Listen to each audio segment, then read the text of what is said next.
প্রবাস প্রবাস মানিটা যেন একটা কষ্টের জীবন, প্রবাস মানিটা যেন একটা জেলখানা, প্রবাস মানিটা যেন একটা দুঃখ কষ্টের যন্ত্রণা নিয়ে আসে। যতদিন পর্যন্ত বেঁচে থাকে প্রবাসে ততদিন পর্যন্ত তার কষ্ট কোনোভাবেই দূর হয় না। এখন অনেকে বলবেন যে ভাই কিসের জন্য এই কথাগুলো বলতেছেন, তাহলে আগে একটু ভিডিওটা দেখেন, ভিডিওটা দেখার পরে কয়েকটা কথা বলতেছে, ভিডিওটা দেখেন।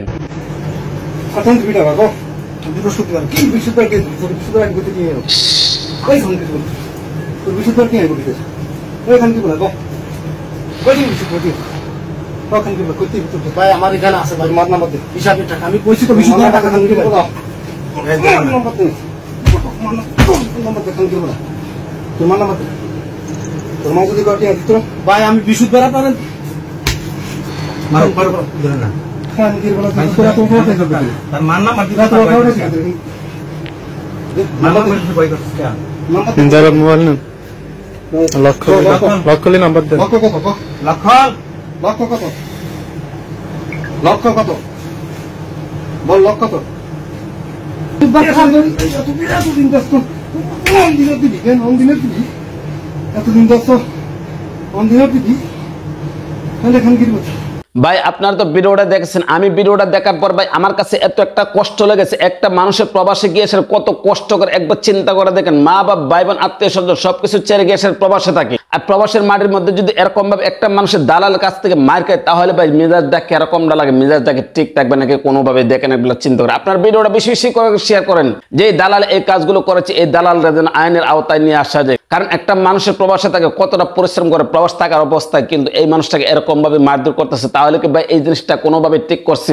আরে ভাই একটা মানুষের তো প্রবাসে যায় তার দুঃখ কষ্ট যন্ত্রণা সবকিছু বলে থাকার জন্য, প্রবাসে যাওয়ার পরে যদি এরকম ভাবে মার খায় তাহলে ভাই কোন মানুষটা ঠিক থাকতে পারবে? আপনি একটা জিনিস চিন্তা করে দেখেন। ভাই ভিডিওটা দেখার পরে আমার কাছে মনে হচ্ছে যদি আমি তাকে কাছে পাইতাম তাহলে তাকে এরকম একটা অবস্থা করতাম। একটা মানুষের প্রবাসে থাকা অবস্থার পরে এই মানুষটাকে কিরকম ভাবে মারধর করতেছে, কিসের জন্য মারধর করতেছে জানেন?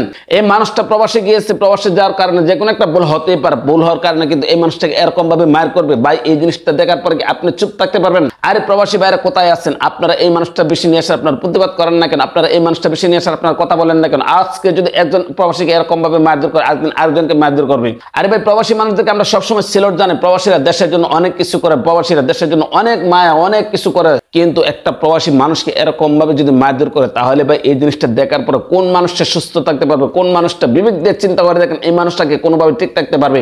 একটা মানুষের প্রবাসে যায় কিসের জন্য? শুধু একটু সুখে থাকার জন্য। মা বাপ ভাই বোন আত্মীয় স্বজন যা কিছু আছে সবকিছু ছেড়ে যায় প্রবাসে শুধু একটু সুখে থাকার জন্য। কিন্তু এই মানুষটা যদি প্রবাসে যাওয়ার পরে এরকম ভাবে মার খায় দালালের কাছ থেকে, তাও শুধু টাকার জন্য, ভাই এই মানুষটাকে এরকম ভাবে মারধর করতেছে। জিনিসটা দেখার পর আমার কাছে এতটা কষ্ট লাগছে, আপনার কাছে কিরকম লাগবে চিন্তা করে দেখেন।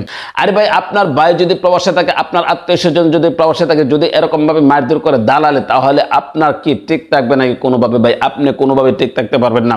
যদি আপনি ঠিক না থাকতে পারেন তাহলে ভিডিওটা শেয়ার করে প্রতিবাদ করে জানিয়ে দেন এরকম কাজ যেন আর কোনোদিন কারোর সাথে না করতে পারে। আরে ভাই আজকে একজন প্রবাসীকে মারছে, আবার অন্যদিন একজন প্রবাসী মারবে। আরে ভাই তুমি যে ভিডিওটা করছিলা তুমি কি করেছিলা? তুমিও তো পারতা তাকে একটু সান্ত্বনা দেওয়ার জন্য বা তাকে বাধা দেওয়ার জন্য যেন সে মারধর না করে, কিন্তু তুমি শুধু ভিডিও করেছো, তুমি কিন্তু তাকে কোনো ধরনের কোনো বাধা দেও নাই। ভাই এই কাজগুলো ঠিক না। তোমার সাথে ভাইকে একজন মারবে আর তুমি এরকম ভাবে ভিডিও করবা, ভিডিও করে ছেড়ে দিবে আর তাকে কোনো ধরনের কোনো প্রতিবাদ করবে না, আরেকদিন কিন্তু তোমাকে এরকম ভাবে মারধর করবে। তাই আমি সকল প্রবাসী ভাইদেরকে বলবো যারা অন্যায় করে তাদের প্রতিবাদ কিন্তু গড়ে তুলতে হবে। যদি আপনি প্রতিবাদ করতে পারেন তাহলে প্রবাসের মাটিতে আপনি সুন্দর করে থাকতে পারবেন। আজ একজনকে মারছে আবার অন্যদিন আরেকজনকে মারবে, এরকম ভাবে যদি মারতে থাকে তাহলে আপনাদের কি মূল্যায়নটা রয়েছে? আপনাদের কোনো ধরনের কোনো মূল্যায়ন নাই। তো আসলে ভিডিওটা দেখার পরে আমার কাছে খুব কষ্ট লেগেছে, এই কারণে আমি কথাগুলো বললাম। যদি কারো মনে কোনো ধরনের কোনো কষ্ট গিয়ে থাকে তাহলে আল্লাহর রাস্তায় মাফ করবেন। ভিডিওটা কেমন হয়েছে কমেন্ট করে জানাবেন, ভালো লাগলে লাইক করবেন, বেশ থেকে দেখলে পেজটা ফলো করবেন, চ্যানেল থেকে দেখে থাকলে চ্যানেলটা সাবস্ক্রাইব করে পাশে থাকবেন। আজ এ পর্যন্ত রাখলাম, ভালো থাকুন, সুস্থ থাকুন। আসসালামু আলাইকুম ওয়া রাহমাতুল্লাহি ওয়া বারাকাতুহু।